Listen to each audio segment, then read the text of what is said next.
Hi everyone, ಎಲ್ಲರೂ ಹೇಗಿದ್ದೀರಾ? I hope ಎಲ್ಲರೂ ತುಂಬಾ ಚೆನ್ನಾಗಿದ್ದೀರಾ ಅಂತ ಭಾವಿಸ್ತಾ ಇವತ್ತಿನ ವಿಡಿಯೋನ ನಾನು ಸ್ಟಾರ್ಟ್ ಮಾಡ್ತಾ ಇದ್ದೀನಿ. ಹಾಗೆಯೇ ಇವತ್ತು ನನ್ನ ವೆಯ್ಟ್ ಲಾಸ್ ಜರ್ನಿಯಲ್ಲಿ 3ನೇ ದಿನ ಸ್ಟಾರ್ಟ್ ಆಯಿತು.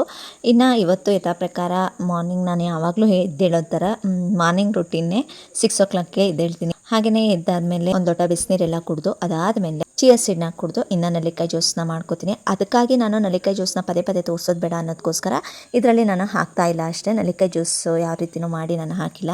ಹಾಗೆಯೇ ಫಸ್ಟ್ ಡೇ ನನ್ನ ವೆಯ್ಟು ಬಂದು 59.25 ಇತ್ತು, ಅಂದರೆ 59.250 ಗ್ರಾಮ್ ಇತ್ತು. ಇನ್ನು ಸೆಕೆಂಡ್ ಡೇ ವೆಯ್ಟ್ನ ಚೆಕ್ ಮಾಡಿದಾಗಲೂ ಕೂಡ ಸೇಮ್ ಅಷ್ಟೇ ಇತ್ತು, ಯಾವುದೇ ರೀತಿ ಚೇಂಜಸ್ ಕೂಡ ಇರಲಿಲ್ಲ, ಸೇಮ್ ಅದೇ ರೀತಿಯೇ ಇತ್ತು. ಈ ವಿಡಿಯೋದಲ್ಲಿ ನನ್ನ ವೆಯ್ಟ್ ಎಷ್ಟಿದೆ ಅಂದರೆ 58.70 ಇದೆ, ಅಂದರೆ ಆಲ್ಮೋಸ್ಟ್ 500 ಗ್ರಾಮ್ 3 ಡೇಸಲ್ಲಿ 3-4 ಡೇಸಲ್ಲಿ ನಾನು 500 ಗ್ರಾಮ್ನ ಕಮ್ಮಿ ಮಾಡ್ಕೊಂಡಿದ್ದೀನಿ, ಅರ್ಧ kg ಕಮ್ಮಿ ಮಾಡ್ಕೊಂಡಿದ್ದೀನಿ. ನೀವೇ ನೋಡ್ತಿರ್ಬೋದು, ಇಲ್ಲೇ ನಾನು ಲೈವಾಗಿ ಕೂಡ ವಿಡಿಯೋದಲ್ಲಿ ತೋರಿಸ್ತಾ ಇದ್ದೀನಿ. 58.70 ಇದೆ. ಮೊನ್ನೆ ಅವತ್ತು ನಾನು 4 ಡೇಸ್ ಬ್ಯಾಕ್ ನಾನು ವಿಡಿಯೋ ಮಾಡಿದಾಗ 59.25 ಇತ್ತು, 250 ಗ್ರಾಮ್ ಇತ್ತು. ಇವತ್ತು 58.700 ಗ್ರಾಮ್ ಇದೆ, ಅಂದರೆ ಆಲ್ಮೋಸ್ಟ್ 500 ಗ್ರಾಮ್ ಕಮ್ಮಿ ಆಗಿದೆ. 4 ಡೇಸಲ್ಲಿ ನನ್ನ ವೆಯ್ಟ್ನ ಅರ್ಧ kg ಕಮ್ಮಿ ಮಾಡ್ಕೊಂಡಿದ್ದೀನಿ. ಹೇಗೆ ಸಾಧ್ಯ ಈ ರೀತಿ ವೆಯ್ಟ್ನ ಕಮ್ಮಿ ಮಾಡ್ಕೊಳ್ಳೋಕ್ಕೆ? ಹೇಗೆ ಸಾಧ್ಯ ಅಂದರೆ ಪ್ರತಿಯೊಬ್ಬರಿಗೂ ಇದು ಸಾಧ್ಯನೇ. ಏಕೆ ಅಂದರೆ ನಾನು ಹೇಳಿದೆ 3 ಐಟಮ್ಸ್ನ ಬಿಟ್ಬಿಡಿ, ಮೇಯ್ನಾಗಿ 3 ಐಟಮ್ಸ್ ಬೇಡ ಅಂತ ಹೇಳಿದ್ದೆ ಲಾಸ್ಟ್ ವಿಡಿಯೋದಲ್ಲೇ. ನಾನು ಯಾರೆಲ್ಲ ಆ ವಿಡಿಯೋನ ನೋಡಿಲ್ಲ ಅವರು ಆ ವಿಡಿಯೋನ ನೋಡಿ ಯಾವ್ಯಾವ 3 ಐಟಮ್ಸ್ ಯೂಸ್ ಮಾಡಬಾರ್ದು ನಾವು ಈ ವೆಯ್ಟ್ ಲಾಸ್ ಜರ್ನಿಯಲ್ಲಿ, ಒಂದು 20 ಡೇಸ್ ಇದನ್ನು ಬಿಟ್ಬಿಡಿ ಅಂತ ಹೇಳಿದ್ದೆ. ಅದು ಯಾವ್ಯಾವನ್ನ ನಾವು ಯೂಸ್ ಮಾಡಬಾರ್ದು ಅನ್ನೋದು ಕೂಡ ನಾನು ಹೇಳಿದ್ದೆ ಲಾಸ್ಟ್ ವಿಡಿಯೋದಲ್ಲಿ. ಅದನ್ನು ಬೇಕಾದರೆ ಚೆಕ್ ಮಾಡಿ ನೋಡಿದರೆ ನಿಮಗೆ ಫುಲ್ ಡೀಟೇಲಾಗಿ ಸಿಗುತ್ತೆ. ಆ 3 ಐಟಮ್ಸ್ನ ನಾನು ಬಿಟ್ಬಿಟ್ಟಿದ್ದೀನಿ. ಅದಕ್ಕೋಸ್ಕರ 4 ಡೇಸಲ್ಲೇ ನನ್ನ ವೆಯ್ಟು 500 ಗ್ರಾಮ್ ಕಮ್ಮಿ ಆಗಿದೆ. ನಿಜವಾಗ್ಲೂ ಖುಷಿ ಆಯಿತು ನೋಡಿ. ಎಷ್ಟು ಬೇಗ ವೆಯ್ಟ್ ಲಾಸ್ನ ಮಾಡ್ಬೋದು ಅಂದರೆ ವೆಯ್ಟ್ ಲಾಸ್ ಅಲ್ಲ, ಇದು ನಿಜವಾಗ್ಲೂ ಫ್ಯಾಟ್ ಲಾಸ್ ಅಂತ ಹೇಳೋಕ್ಕೆ ಇಷ್ಟಪಡ್ತೀನಿ.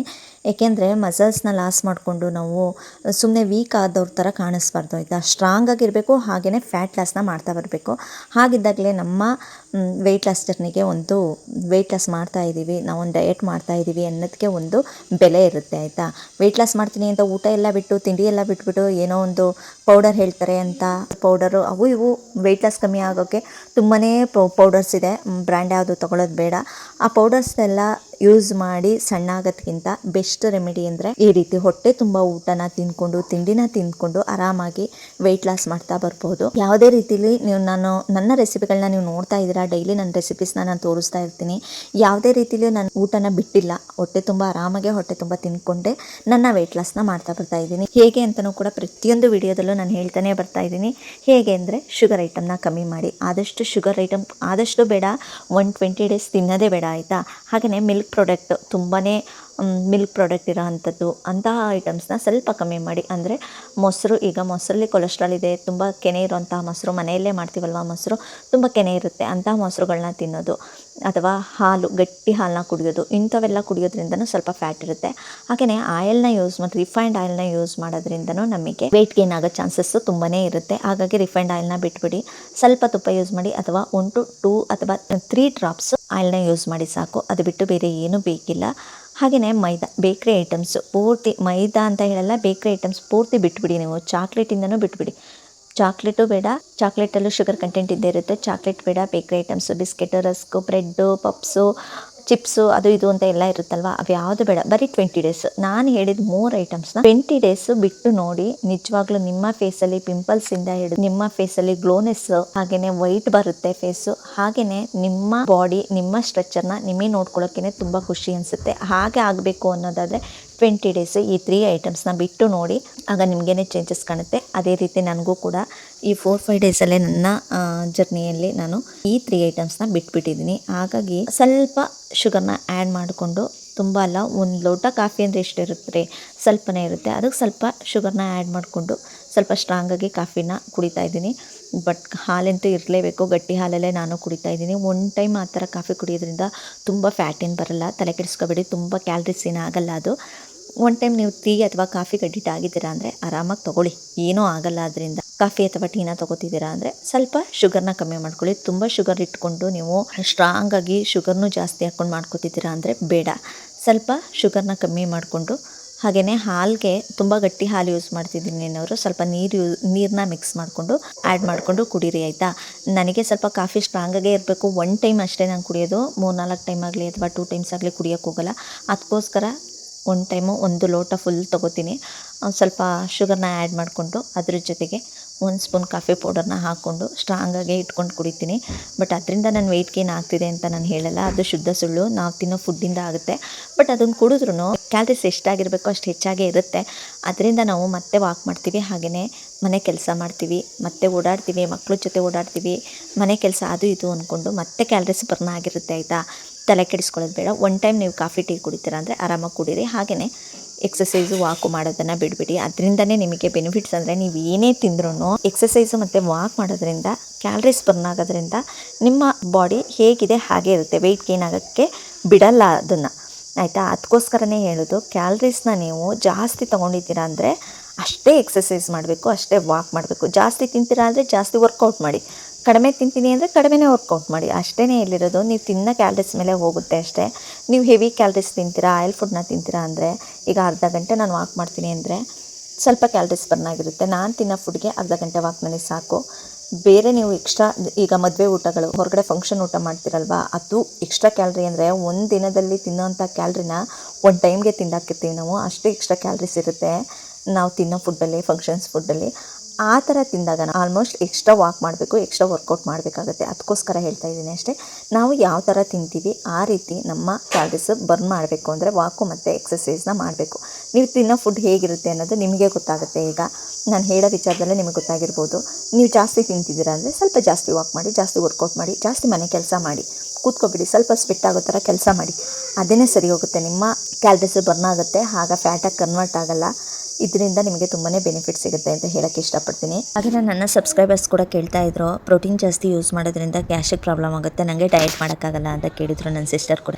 ಪ್ರೋಟೀನ್ ಚಿಕನು, ಮಟನು, ಮೊಟ್ಟೆ ಅಥವಾ ಈ ಕಾಳು ಐಟಮ್ಸು ಇವರಲ್ಲೆಲ್ಲ ಪ್ರೋಟೀನ್ ಜಾಸ್ತಿನೇ ಇರುತ್ತೆ. ಇದರಿಂದ ನಿಮಗೆ ಡಯಟ್ಗೆ ಏನಾದರೂ ಪ್ರಾಬ್ಲಮ್ ಆಗ್ತಿದೆ ಅಂದರೆ ಆದಷ್ಟು ನೀವು ವೆಜಿಟೇಬಲ್ಸ್ನ ಯೂಸ್ ಮಾಡಿ ಆಯಿತಾ. ವೆಜಿಟೇಬಲ್ಸಲ್ಲೂ ನೀವು ಕ್ಯಾರೆಟು ಅಥವಾ ಬೀಟ್ರೂಟು, ಸೌತೆಕಾಯಿ, ಇವೆಲ್ಲ ಸೌತೆಕಾಯಿ ಓಕೆ ಹಾಗೆ ತಿನ್ಬೋದು. ಈ ಕ್ಯಾರೆಟು ಹಾಗೆಯೇ ಬೀಟ್ರೂಟು ಅಥವಾ ಗೆಡ್ಡೆಕೋಸು ಇವೆಲ್ಲ ನೀವು ತಿಂತಾ ಇದ್ದೀರಾ, ಹಸಿ ತಿಂತಾ ಇದ್ದೀರಾ ಅಂದರೆ ಪ್ಲೀಸ್ ಅದನ್ನು ಅವಾಯ್ಡ್ ಮಾಡಿಬಿಡಿ. ಆದಷ್ಟು ಬೇಯಿಸಿ ತಿನ್ನಿ. ಇದನ್ನು ಹಸಿ ತಿನ್ನೋದ್ರಿಂದ ನಿಮಗೆ ಗ್ಯಾಸ್ಟ್ರಿಕ್ ಪ್ರಾಬ್ಲಮ್ ಇನ್ನೂ ಜಾಸ್ತಿ ಆಗುತ್ತೆ. ಹಾಗೆಯೇ ಮಿಲ್ಕ್ ಪ್ರಾಡಕ್ಟ್ ತಿನ್ನೋದ್ರಿಂದನೂ ಗ್ಯಾಸ್ಟ್ರಿಕ್ ಆಗುತ್ತೆ ಆಯಿತಾ. ಅದರಲ್ಲೂ ಕೂಡ ಪ್ರೋಟೀನ್ ಇರೋದ್ರಿಂದ ಗ್ಯಾಸ್ಟ್ರಿಕ್ ಆಗುತ್ತೆ. ಒಂದ್ಸಲ ಸೋಯಾ ಚಂಕ್ಸ್ನ ಯೂಸ್ ಮಾಡಿ ನೋಡಿ, ಅದರಿಂದ ಏನಾದರೂ ಗ್ಯಾಸ್ಟ್ರಿಕ್ ಆಗ್ತಿದೆ ಅಂದರೆ ಅದನ್ನು ಬಿಟ್ಬಿಡಿ. ಇನ್ನು ಕಾಬೂಲ್ ಕಡಲೆಕಾಳು ಇದರಲ್ಲೂ ಕೂಡ ಗ್ಯಾಸ್ಟ್ರಿಕ್ ಜಾಸ್ತಿನೇ ಆಗುತ್ತೆ. ತುಂಬ ಗ್ಯಾಸ್ಟ್ರಿಕ್ ಆಗ್ತಿದೆ ಸಿಸ್ಟರ್ ಅನ್ನೋದಾದರೆ ನೆಕ್ಸ್ಟ್ ವಿಡಿಯೋದಲ್ಲಿ ಅದಕ್ಕೂ ಕೂಡ ಸೊಲ್ಯೂಷನ್ನ ಕೊಡ್ತೀನಿ. ಆದಷ್ಟು ನೀವು ಲಿಕ್ವಿಡ್ ಐಟಮ್ನ ಜಾಸ್ತಿ ಯೂಸ್ ಮಾಡಿ ಅಂತ ಹೇಳಕ್ಕೆ ಇಷ್ಟಪಡ್ತೀನಿ. ಹಾಗೆಯೇ ಸ್ಪೈಸಿ ಆಗಿರೋಂಥ ಐಟಮ್ನ ಜಾಸ್ತಿ ಯೂಸ್ ಮಾಡಿಬಿಡಿ. ಆಮೇಲೆ ಹುಳಿ ಇರೋಂಥ ಐಟಮ್, ಸಿಟ್ರಿಕ್ ಇರೋ ಐಟಮ್ಸ್ನ ಜಾಸ್ತಿ ಯೂಸ್ ಮಾಡಿಬಿಡಿ. ಇದರಿಂದನೂ ಕೂಡ ಕಿತ್ತಳೆಹಣ್ಣು, ಮೋಸಂಬೆ ಹಣ್ಣು, ಹಾಗೆಯೇ ಲೆಮನ್ ಇರೋಂಥ ಐಟಮ್ಸು, ಇಂಥ ಐಟಮ್ಸು, ಸ್ಪೈಸಿ ಖಾರ ಮಸಾಲ ಐಟಮ್ಸು ಇವೆಲ್ಲ ಯೂಸ್ ಮಾಡೋದ್ರಿಂದನೂ ತುಂಬ ಗ್ಯಾಸ್ಟ್ರಿಕ್ ಪ್ರಾಬ್ಲಮ್ ಆಗುತ್ತೆ. ಹಾಗಾಗಿ ನಾನು ಹೇಳೋವಂಥದ್ದು ಏನಪ್ಪ ಅಂದರೆ, ಪ್ರೋಟೀನ್ ತುಂಬ ಯೂಸ್ ಮಾಡ್ತೀರಾ ಓಕೆ, ಅವಾಯ್ಡ್ ಮಾಡಿಬಿಡಿ. ಚಿಕನ್ನು, ಮಟನ್ ಎಲ್ಲ, ಮೊಟ್ಟೆ ಇದೆಲ್ಲ ಅವಾಯ್ಡ್ ಮಾಡಿಬಿಡಿ. ಸೋಯಾ ಚಂಕ್ಸ್ನ ಯೂಸ್ ಮಾಡಿ ನೋಡಿ. ಅದರಿಂದನೂ ಕೂಡ ಜಾಸ್ತಿ ನನಗೆ ಗ್ಯಾಸ್ ಪ್ರಾಬ್ಲಮ್ ಜಾಸ್ತಿ ಆಗ್ತಿದೆ, ಗ್ಯಾಸ್ಟ್ರಿಕ್ ಪ್ರಾಬ್ಲಮ್ ಜಾಸ್ತಿ ಆಗ್ತಿದೆ ಅಂದರೆ ನೆಕ್ಸ್ಟ್ ವಿಡಿಯೋದಲ್ಲಿ ನಿಮ್ಮ ಗ್ಯಾಸ್ಟ್ರಿಕ್ಕಿಗೆ ಹೆಲ್ತಿಯಾಗಿ ಯಾವ ಪ್ರೋಟೀನ್ನ ಯೂಸ್ ಮಾಡ್ಬೋದು ಅನ್ನೋದನ್ನು ನಾನು ತಿಳಿಸ್ಕೊಡ್ತೀನಿ. ಆ ಕಂಟೆಂಟ್ ಬೇಕು ಅಂದರೆ, ಇಲ್ಲ ನಾನು ಡಯಟ್ ಮಾಡೋದ್ರಿಂದ ಗ್ಯಾಸ್ಟ್ರಿಕ್ ಪ್ರಾಬ್ಲಮ್ ಆಗುತ್ತೆ ಅನ್ನೋರು ಪ್ಲೀಸ್ ಕಮೆಂಟ್ ಮಾಡಿ. ಅದರಿಂದ ಯಾವ ಥರ ನೀವು ಪ್ರೋಟೀನ್ ಯೂಸ್ ಮಾಡೋವಂಥ ಐಟಮ್ಸ್ ಯಾವುವು, ಗ್ಯಾಸ್ಟ್ರಿಕ್ ಆಗದೇ ಇರೋವಂಥ ಐಟಮ್ಸ್ ಯಾವುವು ಅನ್ನೋದನ್ನು ಕೂಡ ನಾನು ತಿಳಿಸ್ಕೊಡ್ತಾ ಬರ್ತೀನಿ ಅಂತ ಹೇಳ್ತೀನಿ. ಇದಿಷ್ಟು ನನ್ನ ಹೇಳೋ ಅಂಥ ಮಾಹಿತಿಗಳು. ಹಾಗೆಯೇ ಇನ್ನು 4 ಡೇಸಲ್ಲಿ ಅರ್ಧ kg ಕಮ್ಮಿ ಮಾಡ್ಕೊಂಡಿದ್ದೀನಿ ಅಂದರೆ ನೀವೇ ಯೋಚನೆ ಮಾಡಿ. 500 ಗ್ರಾಮ್ ಕಮ್ಮಿ ಆಗಿದೆ ಅಂದರೆ ಯಾವ ರೀತಿ ಎಲ್ಲ ತಿಂದ್ಕೊಂಡೆ ನಿಮಗೆ ಪ್ರತಿಯೊಂದು ನನ್ನ ವೀಡಿಯೋದಲ್ಲಿ ತೋರಿಸ್ತಾನೆ ಇರ್ತೀನಿ. ನಿಜವಾಗ್ಲೂ ನಾನು ಯಾವುದೇ ರೀತಿಯಲ್ಲಿ ತುಂಬ ಕಟ್ಟುನಿಟ್ಟಾಗಿ ಸ್ಟ್ರಿಕ್ಟ್ ಡಯಟ್ನ ಮಾಡ್ತಾಯಿಲ್ಲ. ತಿನ್ನಿ, ಹೊಟ್ಟೆ ತುಂಬನೇ ತಿನ್ನಿ, ಬಟ್ ಯಾವ ಐಟಮ್ನ ತಿನ್ನಬೇಕು ಅನ್ನೋದನ್ನು ಮೈಂಡಲ್ಲಿ ಇಟ್ಕೊಳ್ಳಿ. ಮೈಂಡ್ಸೆಟ್ ನಿಮಗೆ ಯಾವ ಐಟಮ್ನ ತಿನ್ನಬೇಕು, ಯಾವ ಐಟಮ್ನ ತಿನ್ನಬಾರ್ದು, ಯಾವುದು ಕೆಟ್ಟದು, ಯಾವುದು ಒಳ್ಳೆಯದು ಅನ್ನೋದು ನಿಮ್ಮ ಮೈಂಡಲ್ಲಿ ಬಂದುಬಿಡಬೇಕು. ನಿಮಗೆ ಬೇಡ ಅದು ಅಂದಮೇಲೆ ಬೇಡ ಅಷ್ಟೇ. ಬೇಡ ನನಗೆ ತಿನ್ನಬೇಕಾ, 1 ಸ್ಪೂನ್ ತಿನ್ನಿ, ಟೇಸ್ಟ್ ನೋಡಿ ಇಟ್ಬಿಡಿ ಅಷ್ಟೇ.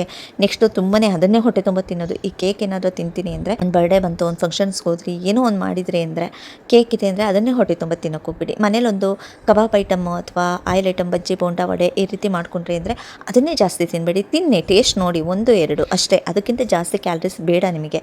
ಯಾವುದನ್ನು ತಿಂದೇನೆ ಜಿಗುಪ್ಸೆ ಬರೋ ಥರ, ಜೀವನನೇ ಬೇಡ ಅನ್ನೋ ಥರ ಜಿಗುಪ್ಸೆ ಬರೋ ಥರ, ಮಂಕ ಥರ, ಏನಪ್ಪ ಇದು ಒಂದು ಲೈಫಾ ಅನ್ನೋ ಥರ ಮಾಡ್ಕೊಳ್ಳೋಕೆ ಮಾಡೋಕ್ಕೆ ಹೋಗಲೇಬೇಡಿ. ಆ ರೀತಿ ಡಯಟ್ ಬೇಡ ನಿಮಗೆ. ಆ ಥರ ಡಯಟ್ ಮಾಡೋಕ್ಕೆ ಹೋಗ್ಬೇಡಿ. ತಿನ್ನೋ ಅಂಥ ಐಟಮ್ಸ್ನ ಚೆನ್ನಾಗಿ ತಿನ್ನಿ, ಎಂಜಾಯ್ ಮಾಡ್ಕೊಂಡು ತಿನ್ನಿ. ಬಟ್ ಯಾವುದನ್ನು ತಿನ್ನಬೇಕು, ಯಾವುದನ್ನು ತಿನ್ನಬಾರ್ದು, ಯಾವುದನ್ನು ಎಷ್ಟು ತಿನ್ನಬೇಕು, ಯಾವುದನ್ನು ಎಷ್ಟು ತಿನ್ನಬಾರ್ದು ಅನ್ನೋದನ್ನು ಒಂದು ಸಲ ನಿಮ್ಮ ಮೈಂಡಲ್ಲಿ ಫಿಕ್ಸ್ ಮಾಡ್ಕೊಳ್ಳಿ. ನೀವು ಯಾವುದೇ ಕಾರಣಕ್ಕೂ ವೆಯ್ಟ್ ಗೇನ್ ಆಗೋಲ್ಲ, ಯಾವುದೇ ಕಾರಣಕ್ಕೂ ದಪ್ಪ ಆಗೋಲ್ಲ. ಇದು ಮಾತ್ರ ನಿಜವಾಗ್ಲೂ ಸತ್ಯ. ನನ್ನ ಮೈಂಡಲ್ಲಿ ಅದೇ ರೀತಿ ಫಿಕ್ಸ್ ಆಗಿಬಿಟ್ಟಿದೆ. ಯಾವುದನ್ನು ತಿನ್ನಬೇಕು, ಯಾವುದನ್ನು ತಿನ್ನಬಾರ್ದು ಅನ್ನೋದು ನನ್ನ ಮೈಂಡಿಗೆ. ನಾನು ತಿಂತೀನಿ ಅಂದ್ರೂ ತಿನ್ನಬೇಕು ಅಂತ ಮನಸ್ಸು ಬರಲ್ಲ. ನಿಜವಾಗ್ಲೂ ನೀವು ನಂಬ್ತಿರೋ ಬಿಡ್ತಿರೋ, ನಾನು ತಿನ್ನಬೇಕು ಅಂತ ನನ್ನ ಬಾಯಿ ಹೇಳಿದ್ರು ತಿನ್ನಬೇಕು ಅಂತ ನನಗೆ ಅನಿಸೋದೇ ಇಲ್ಲ. ಬೇಡ ಸಾಕು, ಸ್ವಲ್ಪ ತಿಂದಿದ್ದೀನಲ್ವ, ಟೇಸ್ಟ್ ನೋಡ್ದೆ ಅಲ್ವಾ, ಸಾಕು ಕಣಪ್ಪ, ನನಗೆ ಬೇಡ. ಮಕ್ಕಳು ಎಷ್ಟೋ ಚಾಕ್ಲೇಟ್ಸು ಎಲ್ಲ ಡೈರಿ ಮಿಲ್ಕು ಅದು ಇದು ಅಂತ ಐಸ್ ಕ್ರೀಮು, ಇವಾಗ ಸಮ್ಮರ್ ಸೀಸನ್ ಆಗಿರೋದ್ರಿಂದ ಜಾಸ್ತಿ ಅವ್ರ ಪಪ್ಪಂಗೆ ಹೇಳಿ ಐಸ್ ಕ್ರೀಮ್ ಎಲ್ಲ ತರಿಸ್ಕೊತಾ ಇರ್ತಾರೆ. ಅವ್ರ ಪಪ್ಪನೂ ಕೂಡ ನನಗೂ ಸೇರಿಸಿನೇ ತಂದಿರ್ತಾರೆ. ತಿನ್ಸೋಕೆ ಬರ್ತಾಳೆ ನನ್ನ ಮಗಳು. ತಿಂತೀನಿ, ತಿನ್ನಲ್ಲ ಅಂತ ನಾನು ಹೇಳಲ್ಲ. ಎಷ್ಟು ತಿನ್ನಬೇಕು ಅಷ್ಟೇ ತಿಂತೀನಿ, ಅದನ್ನೇ ಹೆವಿಯಾಗಿ ತೊಗೊಳ್ಳಲ್ಲ ನಾನು. ಹಾಗೆಯೇ ಮನೇಲಿ ಮಕ್ಕಳಿಗೆ ಬಿರಿಯಾನಿ, ಕಬಾಬು ಇದೆಲ್ಲ ಮಾಡಿಕೊಡ್ತೀನಿ. ಬಟ್ ಅದನ್ನೇ ಹೊಟ್ಟೆ ತುಂಬ ತಿನ್ನೋವಷ್ಟು, ಹೊಟ್ಟೆ ಬಿರಿ ತಿನ್ನೋವಷ್ಟು ತಿನ್ನಲ್ಲ. ಅದನ್ನು ಎಷ್ಟು ಬೇಕೋ ಅಷ್ಟನ್ನು ತಿಂತೀನಿ. ಟೇಸ್ಟ್ ನೋಡ್ತೀನಿ, ಖುಷಿ ಪಡ್ತೀನಿ, ಮನಸಾರೆ ತಿಂತೀನಿ. ಬಟ್ ತುಂಬ ಹೆವಿ ತಿನ್ನೋಕೆ ಹೋಗಲ್ಲ. ಎಷ್ಟು ಬೇಕೋ ಅಷ್ಟೊಂದು ತಿಂತೀನಿ. ಅದೇ ರೀತಿ ನೀವು ಮಾಡಬೇಕಾಗಿರೋದು ಇಷ್ಟೇ. ತಿನ್ನಿ, ಇರೋದೊಂದು ಜೀವನ, ಎಲ್ಲನೂ ತಿನ್ನಬೇಕು, ಎಲ್ಲನೂ ಟೇಸ್ಟ್ ನೋಡಬೇಕು. ತಿನ್ನಿ ಆಯಿತಾ, ಆದರೆ ಎಷ್ಟು ಬೇಕೋ ಅಷ್ಟೊಂದು ತಿನ್ನಿ ಅಷ್ಟೇ ನಾನು ಹೇಳೋದು.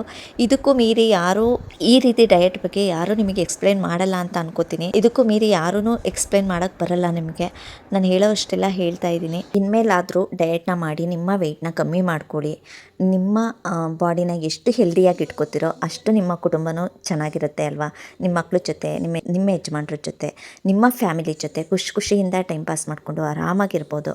ಹೆವಿ ಫ್ಯಾಟ್ ಆಗಿ ದಪ್ಪ ಆದ್ರೂ ತುಂಬ ಇವತ್ತಿನ ಕಾಲದಲ್ಲಿ ಪ್ರತಿಯೊಂದು ಕಾಯಿಲೆ ಬರ್ತಾ ಇರೋದೇ ನಾವು ದಪ್ಪ ಆಗೋದ್ರಿಂದ, ಕೊಲೆಸ್ಟ್ರಾಲ್ ಜಾಸ್ತಿ ಆಗೋದ್ರಿಂದ. ಪ್ರತಿಯೊಂದು BP, sugar, heart problem, liver fat, kidney, ಪ್ರತಿಯೊಂದು ಸಮಸ್ಯೆ, PCOD ಸಮಸ್ಯೆ, ಥೈರಾಯ್ಡ್ ಸಮಸ್ಯೆ, ಪ್ರತಿಯೊಂದು ಬರ್ತಾ ಇರೋದೇ ಈ ಹಾಳಾದ ಕೊಲೆಸ್ಟ್ರಾಲಿಂದ.